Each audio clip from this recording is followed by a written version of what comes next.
I've been here since '83. They rented these condos, and everyone came here. They put everybody up in the condo. The dude was my roommate the first couple of years, which was him and Eagle Pinnell. Anyway, and now it's they always wanted to become a major place of business, and they've achieved it. This is sort of the business zone for the indie film for around the world.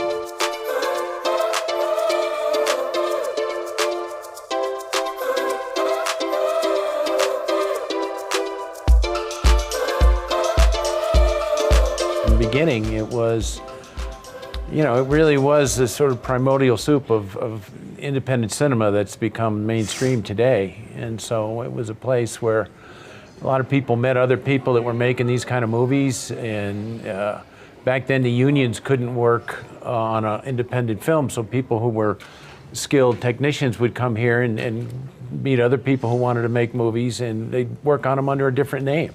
Theatrical has always been difficult for independent films. It's still very much a primary market for us and for most of these films. If these films can make a mark theatrically, if a profile can be given to these films where they are distinctive in the marketplace theatrically, then these films have a long life. And there's a lot to be said for that.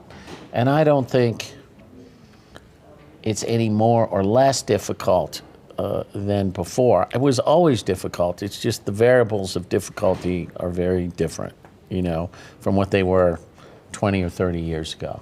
One thing, it would become difficult if there weren't any movie theaters.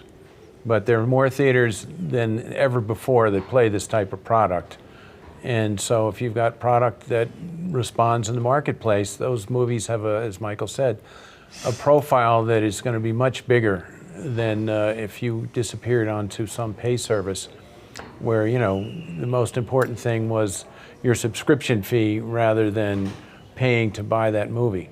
What's exciting now is all of it. The fact that you say television programs are shown here, there's a reason for that, because the quality of these programs are really high. The artistic level of these filmmakers are really high. Virtual reality represents new technology. That's really a good thing.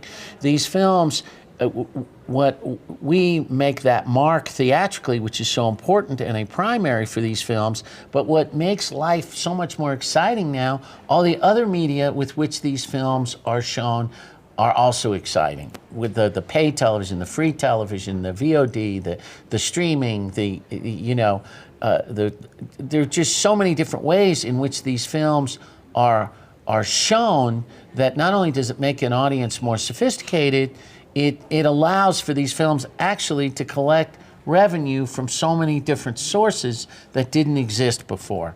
This is all a plus. The only thing that's very difficult now is because there's so much product coming from every different direction, our job is to make these films distinctive in the marketplace, and there is a lot of competition, and you really do have to be on your game to make that profile distinctive for the audience. One other thing with the TV that's, I think, really positive is the actors that are in a lot of the big TV series are almost interchangeable now with a lot of the independent film. Yeah. So the profile of an actor that used to be, let's say, an indie actor that, really you weren't seen anywhere else, has really quadrupled in terms of somebody being a star in a reality TV show or one of the, season series on Showtime or HBO. That person has gained a much bigger audience, so it actually is very attractive to get that fan base into the theaters with a movie that maybe wouldn't have the recognition that stars would have in more commercial film. Call Me by Your Name, you purchased that before Sundance. Could you tell me a little bit about why you thought that was a good fit for you and what attracted you to that story? Luca Guadagnino is a director Sony Classics has been interested in and wanted to work with since his first film. His film, I Am Love, which was a big success with Tilda Swinton, was a film we really liked and we did not distribute. The second one was a pre-buy with Fox Searchlight, I believe, A Bigger Splash. And we have followed this movie from the very beginning. It's based on a book by Andrei Achiman, which is a wonderful book, novel.